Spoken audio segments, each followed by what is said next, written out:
So anyway, we set up, those of you who were in Blade 2 years ago, we had a round table there as well. And after making the post-conference analysis, we said that there's probably a better format to do it where more people can express their opinion.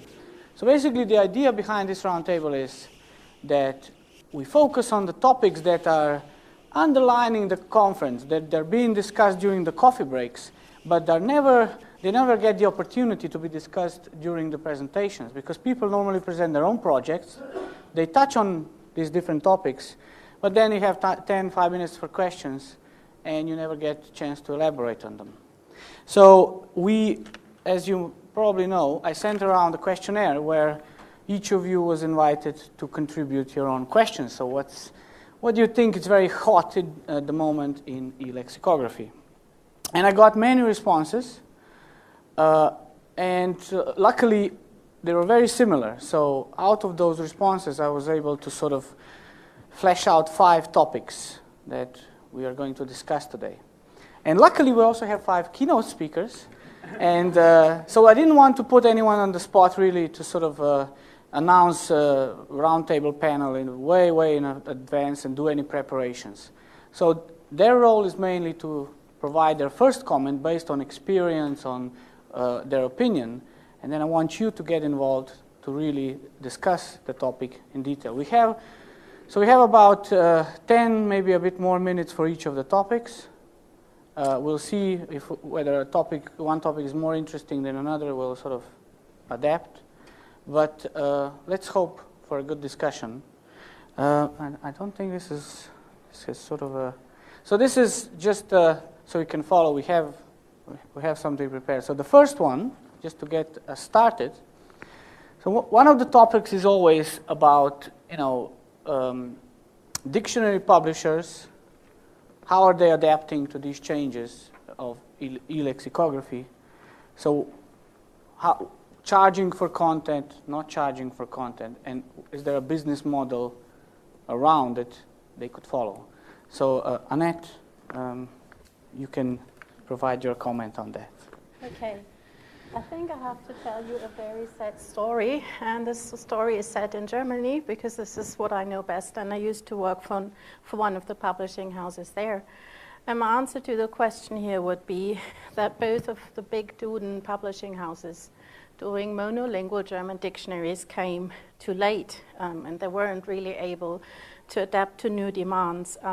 Just to give you some numbers, the Varik dictionaries, the people who have been working on that for the last couple of years will finish their work by the end of the year because their contracts were cancelled or they were thrown out, however you would like to say that. So Varik will be practically gone. And then Duden has downsized dramatically. When I used to work for Duden over 10 years ago, we were about 20 editors. And right now they have 3 who moved to Berlin. The whole company quitted working in Mannheim but was transferred to Berlin. And then the language technology department with about 15 employees, they just received the letters of we'll say goodbye to you by the end of the year a couple of weeks ago. So this department, which still used to be in Mannheim, will be closed shortly, and they don't know yet whether anybody of their team will move to Berlin or not. What about payment? Duden did some surveys and asked people whether they would like to pay for the content online. The German people said, no way, we are not paying. The only thing that they are paying for is language consultation. This has been a quite successful idea.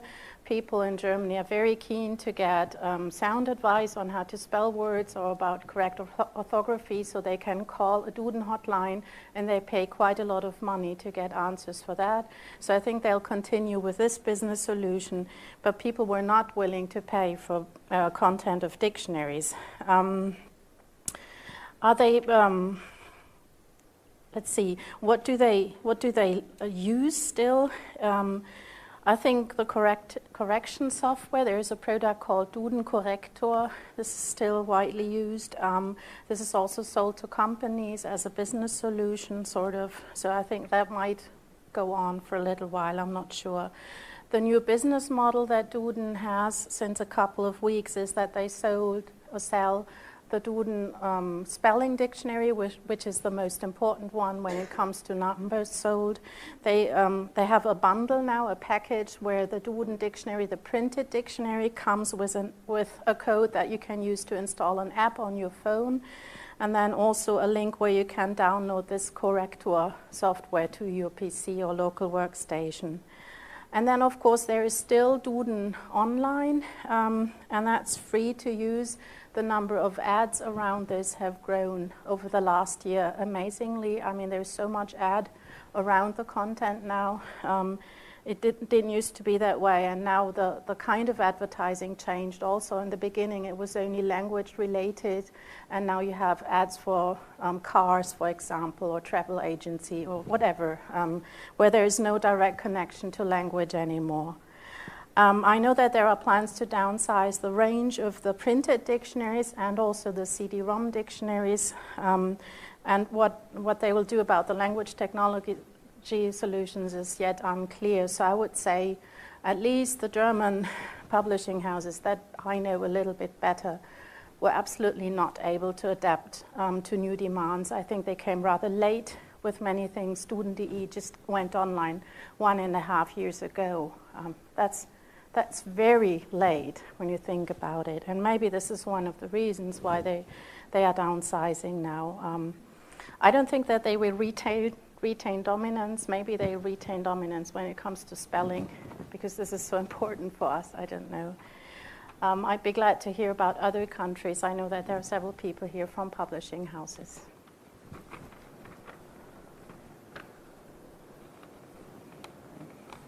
Anyone?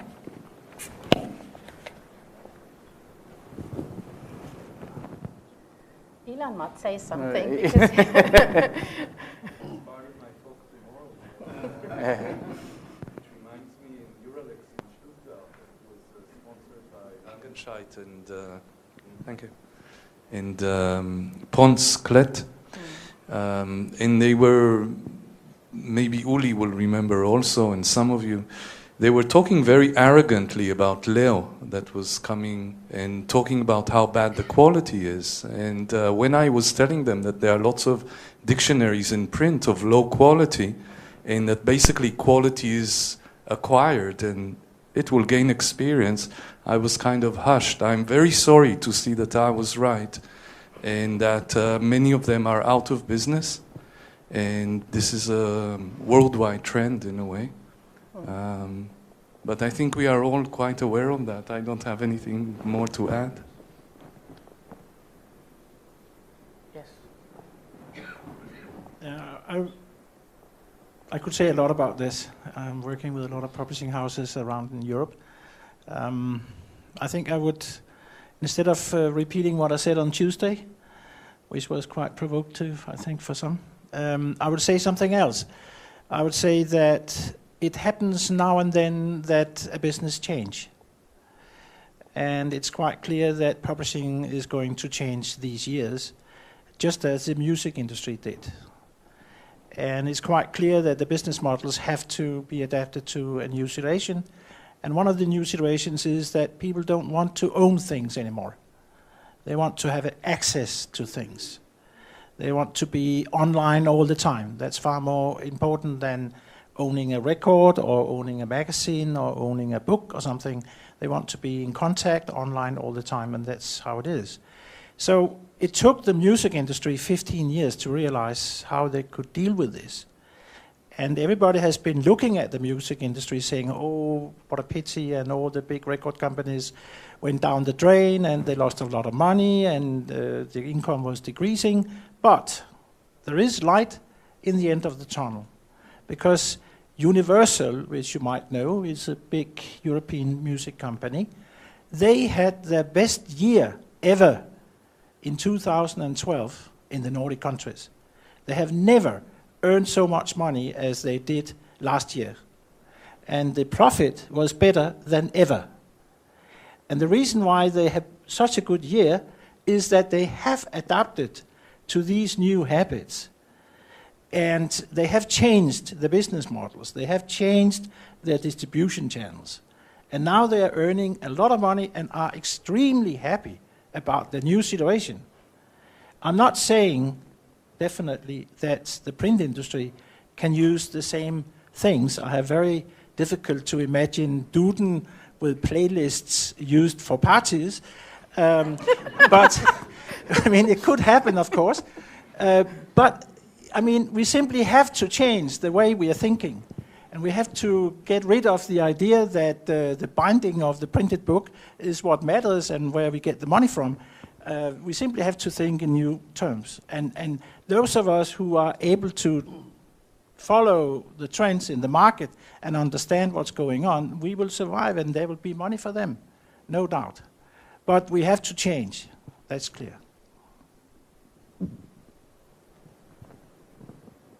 I think one of the things that we're aware of at OUP is that if you have only a subscription dictionary that most people can't access unless they have a university registration or whatever, that the dictionary doesn't appear on Google searches or whatever, and so you're not just hidden for financial reasons. You're hidden from all of the sort of cross-fertilization and other links that you benefit from by being instantly accessible to all sorts of people. So we've been looking at ways, not me personally, but my colleagues have been looking at ways of how we can maybe have a sort of, some of the OED might be available freely on the web. Some of it might be by sort of a more of a premium text, but somehow we have to break away from just the simple single model we have at the moment. So the New York Times, I guess, has a model where you get 5 views for free and then you have to pay, right? Could something like that be conceivable for dictionaries, where heavy users who are constantly accessing the website get tracked? Yeah, I mean, I think that's one of the sort of models that people are looking at. I mean, I write for the Times in London sometimes about words, and it's just frustrating. You can't post your entry on your article on Facebook or whatever to send it around to your mates or whatever because because it's locked behind the firewall. So, and I don't know whether that's really working so much now as it used to. That sort of the newspaper total subscription model. So yeah, it's a really tricky problem. I have a suggestion for a different model completely. I think that dictionaries and all language resources should actually be funded by the state. Because Which just state? The state of which language is most important. Because just as states will build ports and roads and trains to get things in and out of their economy, language is an important thing to get in and out of an economy, and I think the investment would be much less than building a port. But I think all this should be done by government funding. And is that okay as far as neutrality and objectivity, etc., concerned? I mean, we've always been concerned before about taking too much money for the OED from. I mean, we had a small amount of money to go online at some point from the government, but I think we always wanted to have independent control of what we said about the language. That is different in different European countries where there is already more sort of government planning in languages, but in our case, I'm not sure that would be quite such an easy option. In Estonia, this is the case. That's the question I was wondering about, because actually I see a lot more people from national institutes, mainly like UNF, than commercial publishers here, and also, and so I was kind of wanting to ask. I was wanting to ask what the, what's the equivalent of this question if you're not commercial, but like IDS, like the Estonian, like our hosts here in Estonia, what's the sort of equivalent question? Because lots of things are quite similar. Your political masters will probably want to see good viewing, good traffic figures. So it's still a similar question, but it's not the same question. Can I chip in here? I think there's also the question of state funding is not going to work everywhere, which is obvious. In South Africa, for instance, we have 11 nationally funded dictionary units, and not many of them are very successful. They don't produce material that can be published either by themselves or by a commercial publisher. So what may work for Europe, which appears to have lots of money from the outside, is unfortunately not going to do anything for less developed parts of the world. What can I ask why they're so poor? Poorly made, I mean. I can't answer that in 5 minutes, but other people from South Africa may have comments, but it's a frustrating situation, and a fair amount of money in South African terms is being spent on those units, and very little is being generated by them. One more. We have to move on. Yeah, it's quickly. So, who's talking next? Is it me? Okay. I think it's not enough to only think about new business models in terms of pricing models. I think we have to think about the product. And dictionary as a standalone product might, for many use cases, be less useful. I think if we think of learners, which are a big group, of course, of users of dictionaries, learners have needs, and thinking of it from the user perspective, the need is not necessarily to only look something up in the dictionary, but it's to fulfill a certain task, to complete a homework, to write a paper, to solve a certain communication problem. It could be not just learners of English, it could also be users of English in the professional or academic world. And all of those people have real-life problems they need to solve, which leads me to the proposition that there should be products that integrate dictionary substances and that make use of the linguistic intelligence and the patterns that are included in the dictionary in some intelligent way. And that means overall you can generate more value, and customers will be prepared to pay where they see value. So if a dictionary lookup becomes more of a commodity that is freely available online, then you need to integrate this commodity into a value chain which can do more. And so that's kind of what we're trying to do, to combine the linguistics from the dictionary with pedagogically intelligent algorithms and so on. This I think can be done. It's more promising for commercial businesses to do that than, for example, for a government agency. So I kind of don't really agree with that part. But maybe the basics, the fundamentals could be a government thing, but I think the productization and the commercialization has to be done by businesses.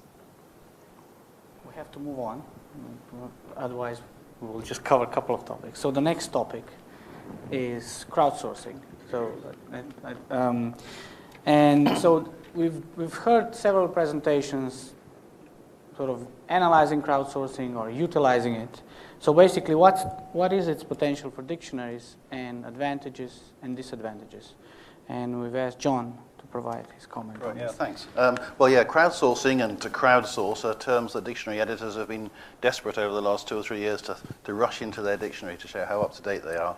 The OED has been said to have been the oldest crowdsourcing dictionary by collecting material from its readers since 1859, although it wasn't called crowdsourcing. I mean, what was remarkable was that so much material could have been collected at that time by over 1,000 readers. We ended up in the files with about 5 million cards.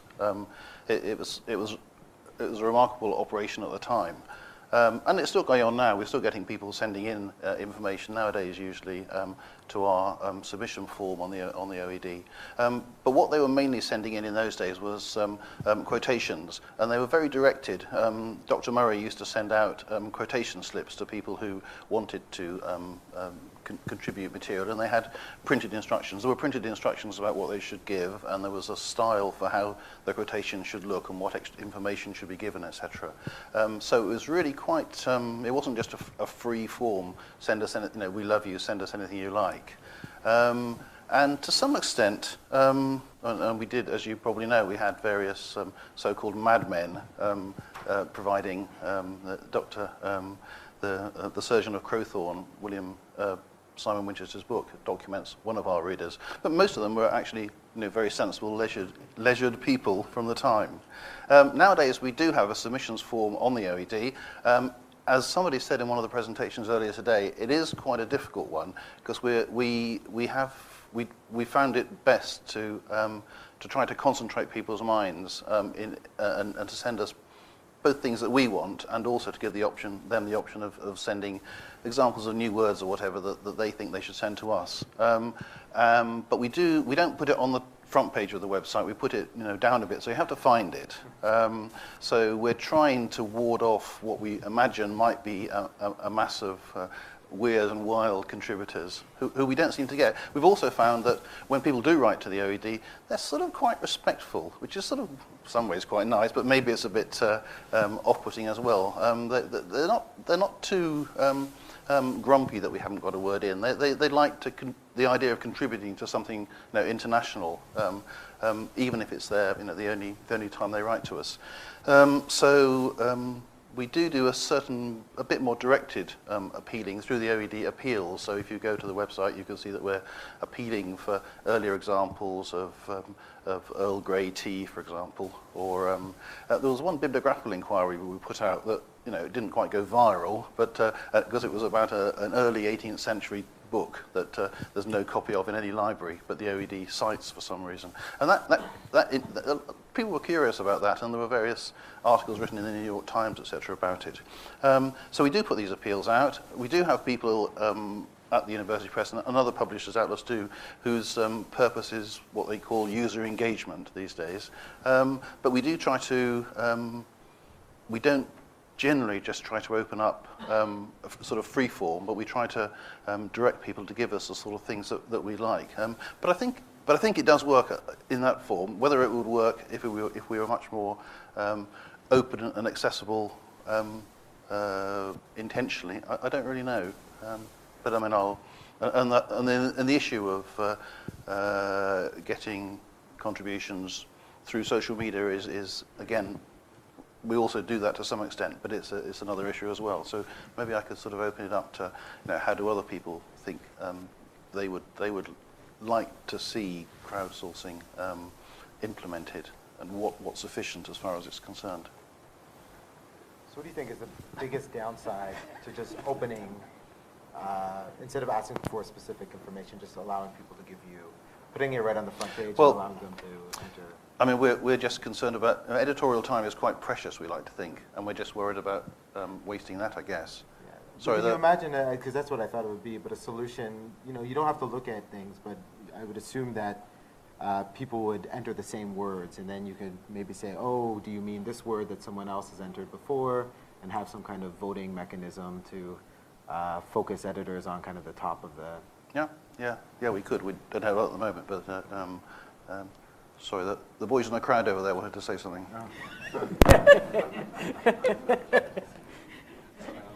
Yeah, I mean, I think the potential must be great. I mean, anyone who looks at what's going on the web, you can't help but observe that a lot of people seem to have an awful lot of time on their hands. I mean, if there's a news story on the BBC which is remotely controversial, there will be 500 comments. If you type in a question like, how do I fix the brakes on my bike? The videos that people have made quite voluntarily and very, very good often. Yeah. And if you look at, in dictionary terms, if you look at the Urban Dictionary, and I recommend anyone to look up the word Republican, and you'll find, I think the last count, about 300. It doesn't have 300 meanings. It's just 300 people insulting Republicans in very different ways. So clearly there's, there is potential. I sort of agree with John that I think that the answer is to figure out how to manage it in the way that James Murray did, so that you are getting the right sort of result, and also some sort of gamification aspect where there's a sense of reward and a sense of being involved and contributing. I think that's the project that Danica was talking about this afternoon about sort of crowdsourcing for Filipino English on the Pinoy community board is a great opportunity just to sort of see whether it works, that we can build up a body of that would be information about a variety of language, which in the past we'd have said, we're not really the right people in Oxford to work heavily on Filipino English because we don't know it intuitively, and therefore we'd prefer there to be a research institute somewhere in the Philippines, which there isn't. But having a sort of a virtual space where people can actually contribute from the Philippines or from anywhere else, and not just for, but and other ones for other varieties or other subject areas, and it's not just, and because it's on the web, it's not just useful to Oxford, it's useful to Macmillan or anyone else who wants to look at it. Just a little comment on that. So now, as John said, we're trying out this crowdsourcing model for Philippine English at OUP, and I was in the Philippines just a month ago, and I organized a symposium there in Philippine English where I invited people to to go to this website and participate in the new Philippine English Community Dictionary. And judging from the response from that symposium, after the fact, and the emails and and all the reaction that we're getting, I realized that we're getting kind of two levels of participation. So some people are really, really enthusiastic, that they really want to get to the website that we designed and to go in there and not only suggest words, but also actually write dictionaries. Actually, someone has even written to me recently to say, thank you, Danica, because you made me realize that I want to be a lexicographer. So I don't know if that person will thank me again in 2 years after she's realized what she's gotten into. But so there are people like that who are really keen to write dictionary entries and learn how to do it properly. And there are other people who are more, like casual about it. And they're like, okay, fine. I mean, it's fun to say something about the variety that I speak, but I won't actually go through the effort of going to your website and signing up and writing.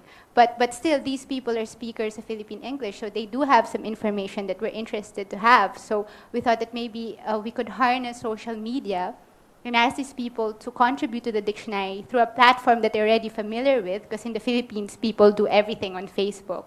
So, and just through our fan page, just put out calls every once in a while and say, hey guys, this week we're working on Filipino food terms, so maybe you would like to post a comment and tell us what's your favorite Filipino dish, and just put a little photo or a description of it.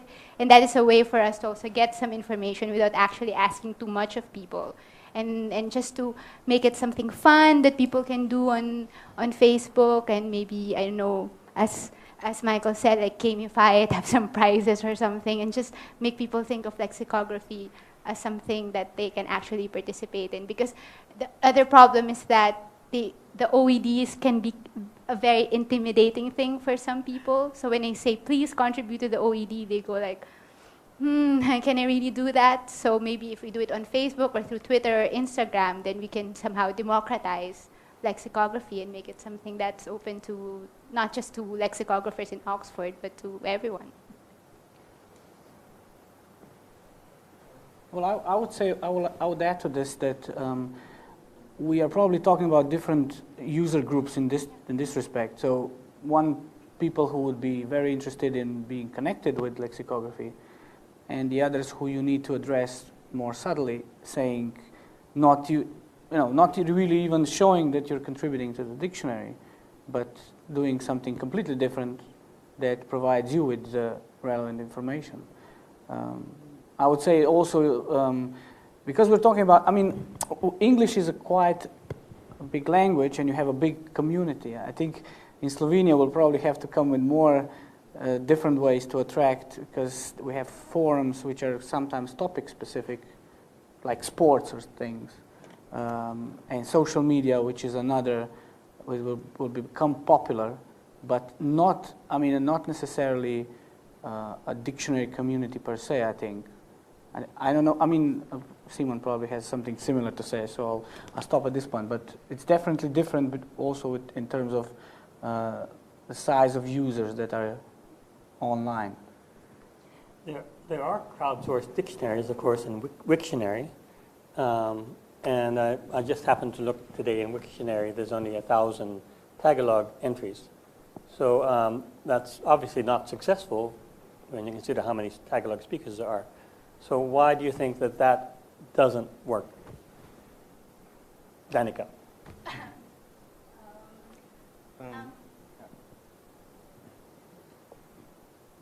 Well, I think that that's the same problem as with the OED. Maybe some people just don't feel like they are qualified to go into the, even if it's, well, just Wiktionary, so to speak. They feel that they have to have a certain set of skills in order to write actual dictionary entries. Or I think that's, and there are not that many people who have time. I mean, I haven't even looked at the Tagalog Wiktionary. And also, I think our concern as well is how to harness, to get all this information from people, but to have this crowdsourced community dictionary, but at the same time maintain the editorial standards of an Oxford dictionary. So another issue that we have to resolve is to have that Wiktionary model, but also find a way to reconcile that with the editorial standards of an Oxford dictionary. So the problem, the issue of moderation is something, well, I'm veering off topic now, but of your question, but that's also another issue that should be thought of. You know, how far should a crowdsourced dictionary be moderated? So if it's too moderated, is that taking away from the value of the crowdsourcing itself? Or, I mean, how do we solve that? I'll just have a comment first on the institute, National Institute model of producing dictionaries from before, because there is one problem with that, at least in smaller languages. These institutes are usually controlled by traditional linguists.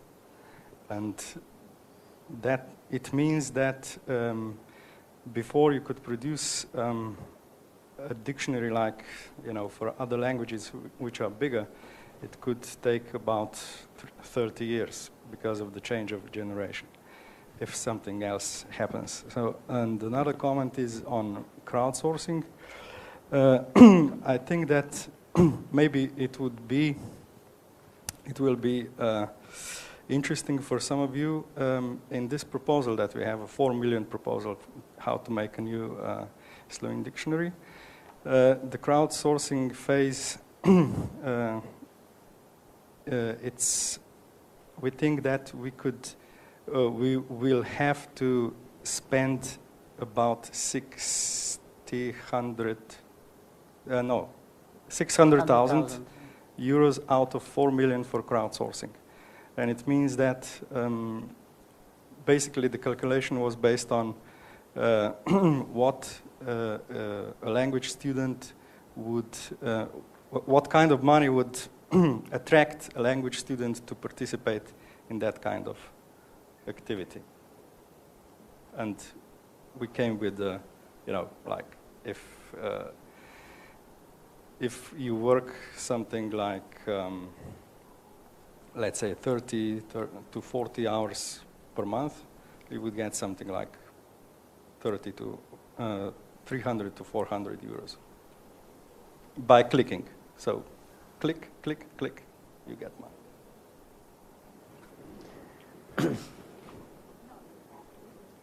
But is this really outsourcing if you pay?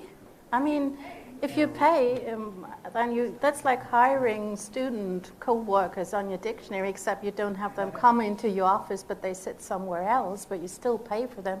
This is not crowdsourcing, in my opinion. It's outsourcing, right? You're right. Well, that's where crowdsourcing came from originally. Originally it was outsourcing, then they changed the first word to something that sounded a bit similar. Well, I think we would probably agree with that the term might not be, I mean, we had problems translating it into Slovene, to be honest, because there's, in Slovene, the crowdsourcing, the original translation was very closely connected with financial aspects, but after we tested everything, the one thing that differs from, I think, what you're outsourcing is, I think, it's just the money saving, but not in terms of I'm outsourcing to someone who can do a job better than I do. But the main thing is that you divide the lexicographic work. I mean, for those of you who saw our presentation, is that you suddenly come up with tasks that lexicographers used to do, and now you found a way that you can make them sort of routine and done by students. Now, one of the things, and I think Simon, when he made the calculation, one of the ideas was just to pay by clicking. And as I mentioned, we don't have that big of a community. You don't say we have a website where you can say, you post something, and then you have 300 hits. That only happens when there's finals of a basketball championship like we now had. So we don't have that big of a community. It's much difficult to... But maybe the reward doesn't always have to be monetary. It could be something that someone could put on a CV. So one thing that you are considering with our crowdsource community dictionary is perhaps looking in the first few months who are the contributors who have contributed the best, the highest quality work, the one who are most keen, and then make an official, Oxford lexicography research committee in the Philippines, so that these people can be officially recognized as contributors, and then they can say that. And so for a student, that's quite valuable. So that would be a good way to encourage them. There is one difference, though. You're probably talking about contributing actual content. Here you're clicking. So your only contribution difference is the amount of clicks you did. Right? So, you would have to see, so you're evaluating, you're basically saying yes or no to things. That's how it makes the whole thing efficient. So you cannot say, I contributed the definition or the yeah, because you have a different model. It hasn't been tested, though. So more like a routine, the routine processes that you want students to. Yeah. Can I just pick up on Greg's point about Wiktionary and also kind of relating it a bit to the previous question and the whole, the fact that there's lots of national language institutes here and, very different position, very different situations for general English or Filipino English or Slovene, and it should, Wiktionary sounds like it ought to be something to join up with, and that shouldn't be too much of a problem, because that's already a crowdsourced dictionary, and in some cases it will be big and in others it won't. And that ought to be, it kind of feels like it fits well, it ought to fit well with the agenda, accepting your point about generations, with the agendas of national language institutes to find that Wiktionary and to sort of, to be party of it, to play one part of it, to make your crowdsourcing activities, perhaps for German, Estonian, ones that tied up, that became an extension of Wiktionary with compatible formats and adding PR, and also Danica's point that it's, and John's point that then it's even if there are commercial publishers around, it's a pre-competitive resource that any publisher might then make use of is also an interesting angle on that, and fits with the idea, with Greg's first point about national government should be paying for this. It's kind of a national resource that isn't. So you're saying they can just the national government should just make a big campaign so everybody in the country should contribute to Wiktionary? Yeah. Or a Facebook version of Wiktionary that looks more appealing. Okay, we have to move on. So the next topic, not working anymore. Right? No. So anyway, the next topic are dictionary apps. So that's another thing that's been discussed. So what role will they play in the future of e-lexicography? If there are any good examples already, and which format will dominate e-lexicography in the future? So, Arvi. I don't believe in dictionary apps. I don't believe in apps in general, for two reasons. One is that they are platform specific, and I don't think that the platforms we are using now we will use indefinitely. That there is already Google Glass, smart watches, and I have kids aged 5 and 7, and I suspect that in very few years' time I will have a serious discussion with them whether they are allowed or not allowed to have this chip implanted in their brains that everybody else already has in their school. And the interfaces, how we interface with technology will change very rapidly, much sooner than we expect. So I wouldn't invest too much hopes in the current technologies. The other thing I think was mentioned 2 years ago in BLED, the example of maps. It's not interesting to think about business models for map publishers because consumer map business simply doesn't exist. I could call myself a map fetishist. I have a huge box of maps, paper maps at home, and even I don't use them anymore because I simply know all the time where I am because the problem has been solved. And I think that dictionary problem will be solved in the same way. People simply know what is the word that they want to use, and they don't have to look it up in a dictionary app. It will be, the system will sense what kind of expression difficulty the person is having and will project the right word in the inside of the glass. So it will be as simple as that. No lookups, no separate dictionaries, let alone apps. But the reason why you don't need a map anymore is map app, isn't it? Yes, and this brings back the government funding issue. This part of the solution is the US military, and the other part of the solution is Google. So the US taxpayers are paying for Estonian mapping, and then US advertisement buyers are paying for Estonian mapping. So this answers both the question whether it could be governmental, yes, and whether and which government, then US government, of course. And I wouldn't exclude the possibility that the real government is sitting in Google offices, really. And even more than that, I wouldn't exclude the possibility that the real government is humming away in Google data centers. So I guess I'll comment on that. Well, I won't comment on the last point because He's not allowed. Well, it's not that I'm not allowed. I just don't think it actually warrants a comment. But I will comment. So I actually agree that we talked a lot about funding before. Companies like Google, Microsoft, whoever it might be, have a great need for these sorts of things, right? And whether that's Google Glass or some chip in your head or whatever it is, they will invest in that technology. And so that certainly, I think, is viable. Maybe not the chip in the head, but at least relying on Google to invest in that kind of technology.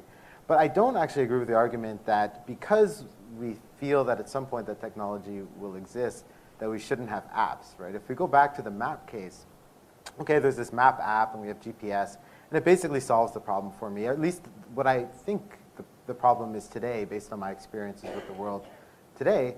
But 50 years ago, if people building maps took the attitude that, well, there will be some app in the future that solves the problem perfectly, so I'm not even going to worry about it, they wouldn't have learned anything to get to that point, right? So yes, I agree with your point, of course. We need to build apps now. I'm referring to the future of e-lexicography, that I wouldn't put long-distance hopes on short-distance technologies. But it will probably be that the apps that exist now will transform into something else. Yes, exactly, Okay, and they will take on many forms between now and so it's better to be here now and then transform than to throw up your hands. Of course, I'm spending large part of my time building apps. So yes. Are you? Or yes, participating in it. I'm doing it alone or by hand. Any comment? Annika? I'm an ignoramus in this area, but if one compares apps with accessing online dictionaries from a phone, what are people's opinions about which way we'll go in the end, or whether one will win out over the other one? And the obvious advantage for a publisher of an app is that you get paid for it. But on the other hand, you have to pay money to make it as well, and updating it is a pain compared to online, where yes, you do have to pay money to make it, but updating it is not a pain. Does anybody have opinions on this? I have South Africa is an environment where mobile is massive and online, laptop online kind of access is not. So I'm interested in people's opinions.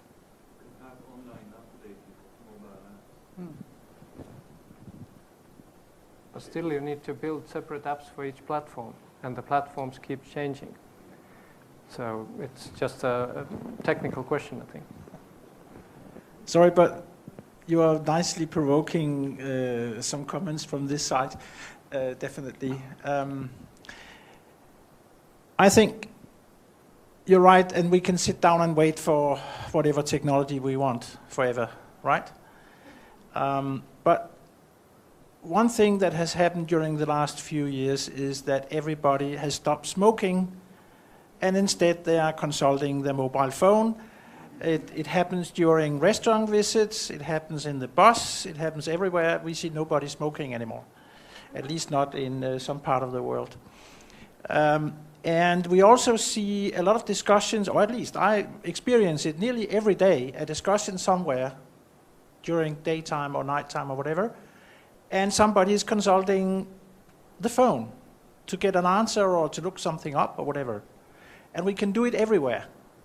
And I think that information has become a very important part of our social life, far more important than it was when we had to go to the library and go to the special room where you had to be very silent and look something up, because information was an expensive resource. And I think that, well, dictionaries is about language. Language is something we all use all the time, one way or another. And we are often in doubt of how to use it. And why not be able to look things up and get answers when we need it, on the spot? And for the time being, it seems like Google is owning 70% of the market and Apple is owning the other 30%, more or less. BlackBerry, Microsoft, whatever, you can talk about different platforms. And maybe in 10 years, it's a little bit different. But the functionality that it offers, the availability it offers, the way we have to respond the questions, which is probably also asked in a different way, is still very actual. And if we ignored it, just waiting for another platform to appear in the future, I think we are missing the point, really. So I cannot say it strongly enough. Be on apps. Be available when people need it. Be the hole in the wall they ask. Okay, That's I want to it. respond to both. There is a technical difference between having someone come at your site through a web browser and an app. The person that comes through the app is identified. That person you can trace, and you know when the same person comes back again and again. Whereas a web browser, you can attach it anonymously. So a lot of information that used to flow through the internet now flows through apps, and the people that own the apps own those access to those information. You can have authentication on the web as well. Yes, you can. So I think the difference between a web page and an app is purely technical. That's a business decision, easy to make after you make the calculations. And I want to point out that I'm certainly not saying that we should sit and wait for new technologies. I'm saying that we should not invest in obsolete technologies. And I suspect that the things that we're using now are basically obsolete because screen sizes will be different, usage patterns will be different. Consider smartwatches and Google Glass. You're wearing them in a different way than your mobile phone. And this might result in different usage patterns as well, not only the screen size. Yeah, I just wanted to respond to Megan's question. Just an observation about our experience at Macmillan is that we've abandoned the idea of whole dictionary apps, in other words, having an app with the dictionary in it.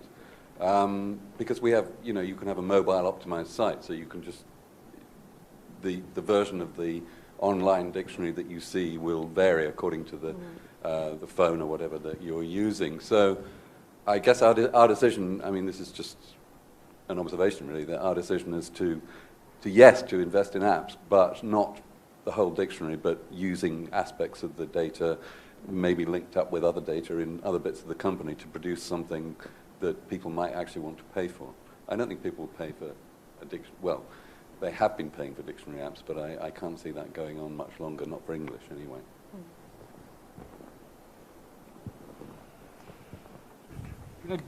Just a third point, which is different to being on the dictionary website and different to an app, which the scales fell from my eyes on this one when at eLex in Leeuwarden, when the team from IDM pointed out that most people looking for dictionary definitions online won't get to your dictionary website.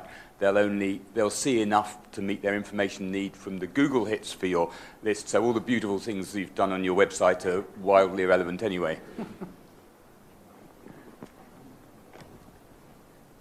And most apps do ask for more information.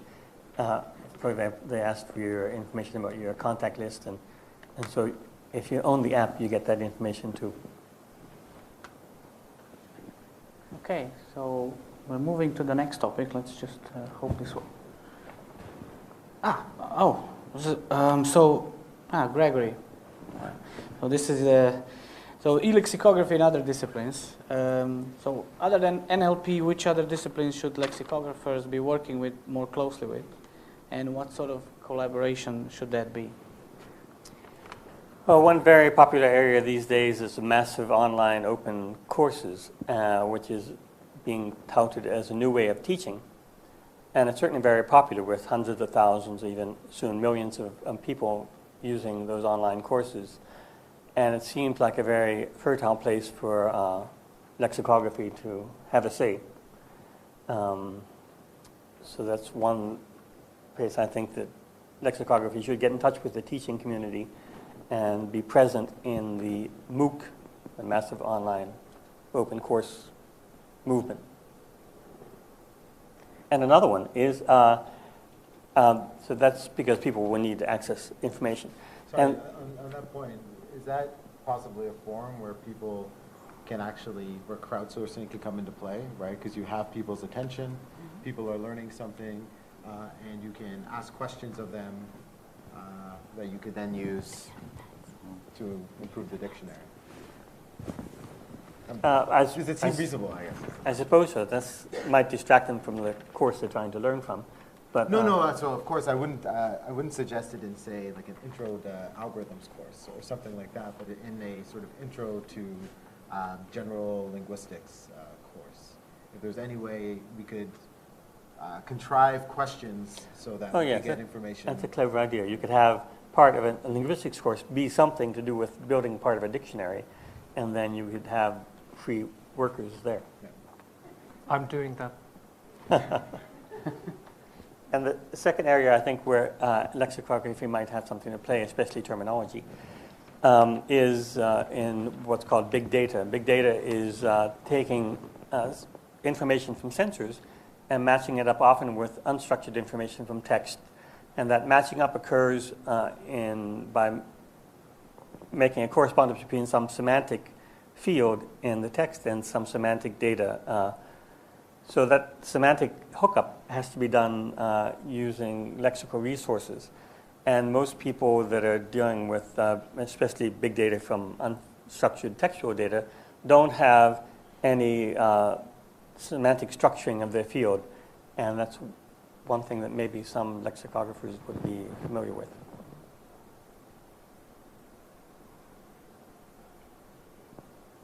So I would agree, especially with the last one. There's a lot of work in natural language processing and machine learning to analyze Twitter posts or Facebook posts or YouTube comments or something like that, sort of bridging the computer science and humanities. So people who want to understand things like regional dialects or some other social aspect. And often these models are quite simple. They're often just bag of word models where words are just treated as strings in their sort of surface form. So I think having a lot of lexical knowledge there will help kind of bring that field a little bit further.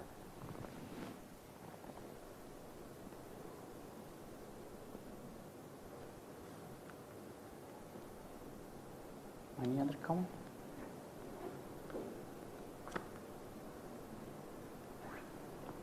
Okay.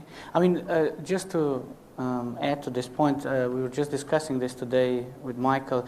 I mean, the things that John's showed during his talk, such a thing, you know, normally you would think that lexicographers would approach people saying, you know, we have a dictionary, but visualizing information in a way where people won't expect it. So saying, you know, this is actually a dictionary behind it, but we're showing it to you. So this is where I think you've done it for purposes of approaching teachers. I think there's a whole connection here with teachers, historians, and the way, because language is always sort of connected with the culture.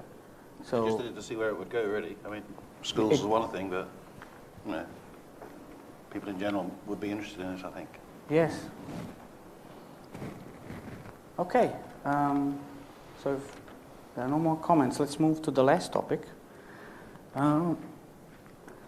So this one attracted quite a lot of questions. So basically, is the status of lexicography in the age of online dictionaries. Because they're expected to be free, are they becoming less visible, less credible? So how to avoid this? Should we avoid this? And something we touched on already. So if these things are posing problems for finding finances, where to find funding? And I think something has been suggested already, so it was partly answered. Ryan. Yeah, so actually I think a lot of this question has been spoken about already. So maybe I'll address the compete with search engines. So I don't see traditional dictionary construction or lexicography as competing with search engines per se. I think when I spoke yesterday, I showed you a couple examples where we're surfacing dictionaries, and those are licensed dictionaries from creators. And so that's not, you know, people are just getting that information directly, and that's partly a business model. You know, we pay for that information, and there's large companies that, as many of you do know, do pay for this information. So I don't really see that as competition with search engines. And in particular, I don't see how that would actually make dictionaries become less visible. I think in some sense that makes dictionaries more visible, just due to the amount of traffic that these engines get.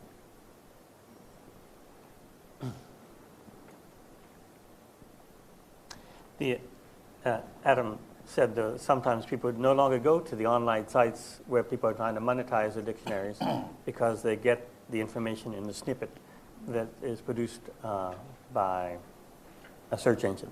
That's true. I mean, there are ways of, I mean, it's a tricky question, right? There are ways of having your site indexed without having snippets showing to avoid this. Yeah. But you just need one bad apple.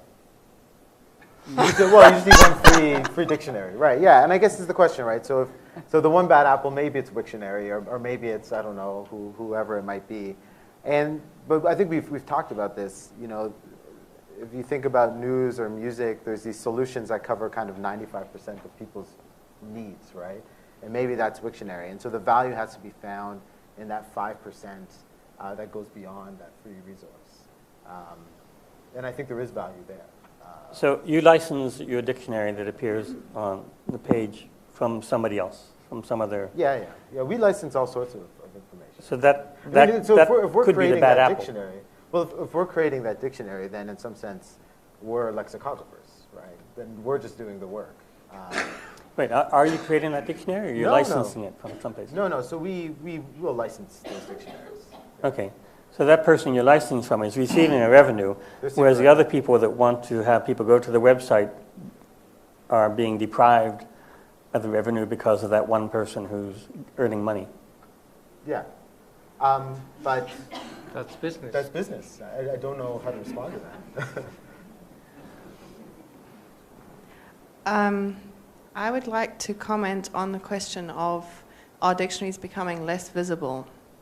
And I know that I've had conversations about this topic, and I know there are some answers, but as a publisher at the moment, I have a list of dictionaries which sell, and I have an income stream. And due to my income stream, I get to have a certain number of people working with me, and my bonus gets tied to how well I do. Very familiar way as to how publishers work. If my dictionaries or my content that my team has generated becomes integrated into other people within Oxford's textbooks, for instance, I become a service rather than an income generator. And I feel very uncomfortable with that idea. And what adds to my discomfort about that idea, as I see my job swirling down the plug hole, is, and I know I'm being paranoid, but I'm exaggerating for effect, but I think what worries me about that picture is that to the average user, dictionaries are a fait accompli anyway. They were not made, they were not written, they were not investigated, they were not researched. So you have already a very popular understanding of dictionaries as a thing that came from somewhere, goodness knows where, and didn't cost any money, and just, other than what you paid for it in the shop or in an online shop. And so that popular opinion, and to become physically invisible, to become integrated, doesn't seem to me a very good combination for good dictionaries to be made by people who earn salaries in 50 to 100 years' time.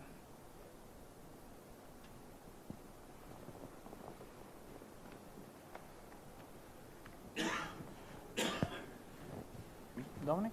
Oh, hello. Yeah. I just wanted to make the comment that an online dictionary is not just a website that sort of stands in isolation. If you make the content available through an API, then that dictionary can then, or that data, that content can be integrated into any other number of websites or services. So you can have little dictionary lookup boxes on, potentially any site, which should really make the dictionary more visible.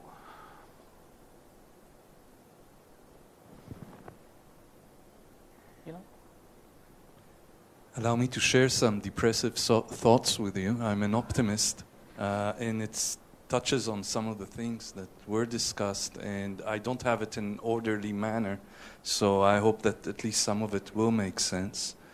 I think that what Megan was saying now and what Daniel was saying before, and Jens especially here, and some of the comments there, they're all right. But basically you will need to get used to that. The world is changing very fast. We're people who are getting older. It's hard for us to change our habits, but we must. The world is being automated. A lot of the things we're used to are disappearing, and they are gone. I think that unfortunately dictionaries will disappear. I'm glad to hear from the Google view is opposite. I hope that you are right and not me. But basically I think Google is there more and more, and there will be less dictionaries. Most people don't care. Here we are in a community of people who are usually quite passionate about language and involved in making a living from that, etc. Most people don't like dictionaries. Don't fool yourselves. Dictionaries are very repealing. They have been for centuries very unfriendly. And now that they are starting to become friendly, there are better means to get the information for what they are supposed to serve, for helping with communication between people. Now, if we go back to that fantastic example of Judy Pearsall about the drill in the hole, if I can take my mobile phone and use it to make a hole, I don't need the drill. And I have a flashlight here, so maybe the flashlight manufacturers are going out of business, etc., etc. And part of the trouble is that a lot of the work we are used to is being automated, so many people are not even getting to the age of retirement. There's huge unemployment. We don't have enough jobs for people. I think the problems are on a much larger scale. Some of us might be fortunate working with a few who win. Like Ryan said, it's business, you know, and we are there, we are stronger, and basically we keep getting stronger all the time. And those who are not there, like the grocery shops, are just disappearing. And then we need to deal with huge supermarket chains who then more and more make the rules for all of us. And the user participation or crowdsourcing or things like that is part of the whole thing. Part of it is positive, part of it is negative. I've just read recently an article by 2 journalists, specialists in IT, who are beginning to talk about let's not have talkbacks. Maybe you live in civilized countries, but in ours, talkbacks tend to be quite aggressive. People simply express a lot of their frustration about life. Sometimes they don't read even the whole article, etc. So there is a lot of that happening too. And then all of that is going into all these endless search engines and corpora, and it becomes part of the language. And it's a kind of internal cycle that feeds on itself, and more people are being, in a way, pushed out of it. So in a way, it affects our lives in so many ways, well beyond dictionaries and even lexicography.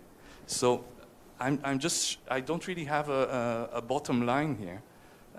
It's just that various thoughts that are in my mind about this, and some of it is good, is useful. It's very good that we can communicate with each other in a way more easily. On the other hand, we are more exposed than ever, and less privacy, etc., etc. And those things are related to our dictionary use, to our dictionary making, and to what dictionaries and lexicography are today. I better stop here, because the optimistic side. Well, the optimistic side is, in a way, there is so much assets, which are, I mean, in a way, there is more access to dictionaries today than ever before. That's wonderful. We have more connection to information than ever before. But I think, in my idea, everything in life is kind of bi-directional. You know, it's a kind of potential, and it can be positive and it can be negative. Usually it's both. So all of these things are fantastic, but then you cannot really go and stop, in my humble opinion. You cannot stop these kinds of trends. You cannot stop Google getting bigger, the big fish eating the small fish. Basically, I'm a small fish. If Google would like to work with us, we would do that, you know. Although, personally, I avoid using Google when I don't have to, because I want them to have as little information about me personally, but I cannot avoid it. You know, I'm walking in the street, I'm being photographed. I don't want a Gmail, but half of the people I know have Gmails. So when I answer them, Google has it. You know, recently we've had the whole thing about the privacy, the fact that we're all being followed anyway. I didn't hear of anyone who stopped their Gmail because of that, because Gmail gives access to the security authorities or things like that. So basically we realized that in a way we have to give in a lot of our liberty, and in a way we're supposed to be free, but that is another thing, sorry. Okay, well, we went past the time, but I knew that, so that's why we originally planned for 1 hour. I'll try to conclude on a more optimistic note, just so you go a bit happier to the gala dinner. One thing that we must not forget is that there have been 3 conferences on e-lexicography so far, and with each conference, more people have come, which means that the community is getting bigger. More people are thinking about e-lexicography. So if there's more of us, I would think there's more opportunity to come up with good solutions.